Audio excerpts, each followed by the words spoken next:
അതെന്തുകൊണ്ട് ഉയർത്തിയില്ല എന്നുള്ള രാഷ്ട്രീയമായ ചോദ്യം ഞങ്ങൾ ഉന്നയിച്ചു. ബിജെപിക്കെതിരെ സംഘപരിവാറിന്റെ ആശയങ്ങൾക്കെതിരെ നിങ്ങൾ LDF-നേക്കാൾ വലിയ തോതിൽ അഖിലേന്ത്യാ തലത്തിൽ പോരാട്ടം മുന്നോട്ട് വെക്കും, ശബ്ദമുയർത്തും എന്ന് പറയുമ്പോൾ എന്തിനെയൊക്കെയാണോ എതിർത്തത് അതിലൊക്കെ നിങ്ങളുടെ ഇരട്ടത്താ പിന്നതാണ് എന്നുള്ളതാണ് CPM വിശദീകരിക്കുന്നത്. അത് NIA ഭേദഗതിയിലാകട്ടെ CAA-യിലാകട്ടെ ഒരൊറ്റ ശബ്ദം മുന്നോട്ട് വെക്കാതെ കഴിഞ്ഞ ദിവസം ആന്റോ ആന്റണി പത്രസമ്മേളനത്തിൽ പിൻവാങ്ങിയ കഥയൊക്കെ അത് ഞാൻ പഠിച്ചിട്ട് പറയാം എന്നാണ് ഒരു സ്ഥാനാർത്ഥിക്ക് പറയേണ്ടി വരുന്നത്, ഒരു സിറ്റിംഗ് MP പറയേണ്ടി വരുന്നത്. അപ്പോൾ നിങ്ങൾ പിൻവാങ്ങിപ്പോയ ഇടത്ത് ഞങ്ങളാണ് BJP എതിർക്കുന്നത് എന്ന് തന്നെയാണ് CPM പറയുന്നത്.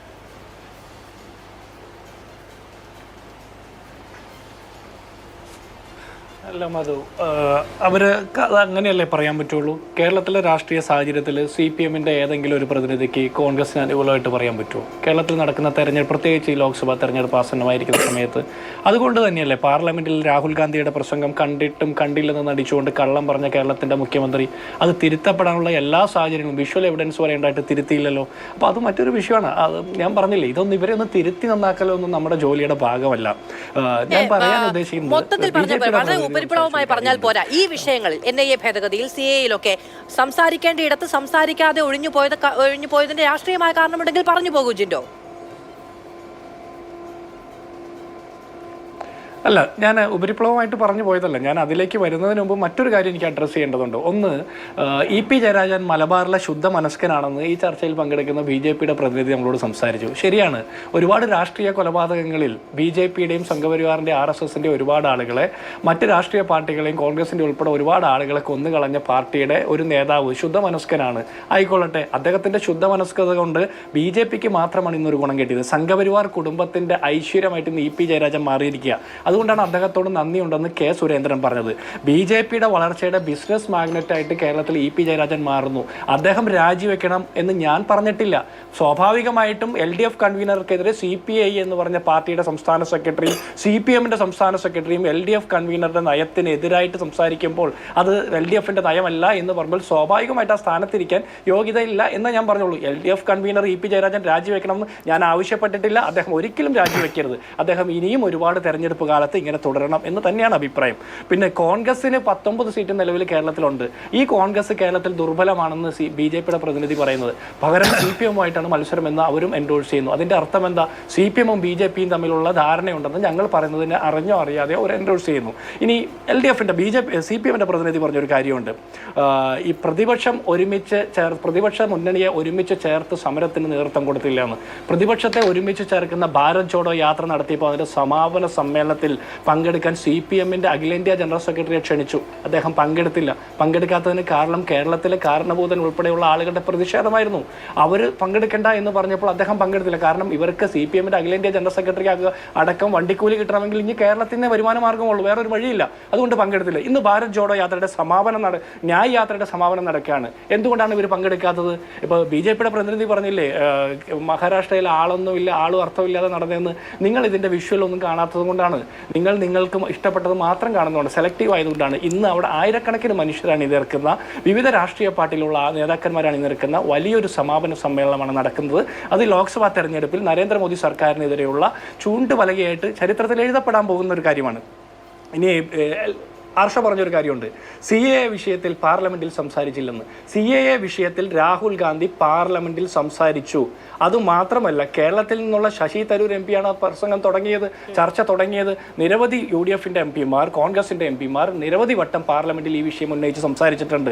നൂറുകണക്കിന് പ്രാവശ്യം കോൺഗ്രസിൻ്റെ MP-മാർ പാർലമെന്റിനകത്ത് നരേന്ദ്രമോദിയോട് എതിർത്ത് സംസാരിച്ചിട്ടുണ്ട്. എത്രയോ വട്ടം കോൺഗ്രസിൻ്റെ MP-മാർ പാർലമെന്റിൽ നിന്ന് സസ്പെൻഡ് ചെയ്യപ്പെടുന്ന സാഹചര്യം ഉണ്ടായിട്ടുണ്ട്.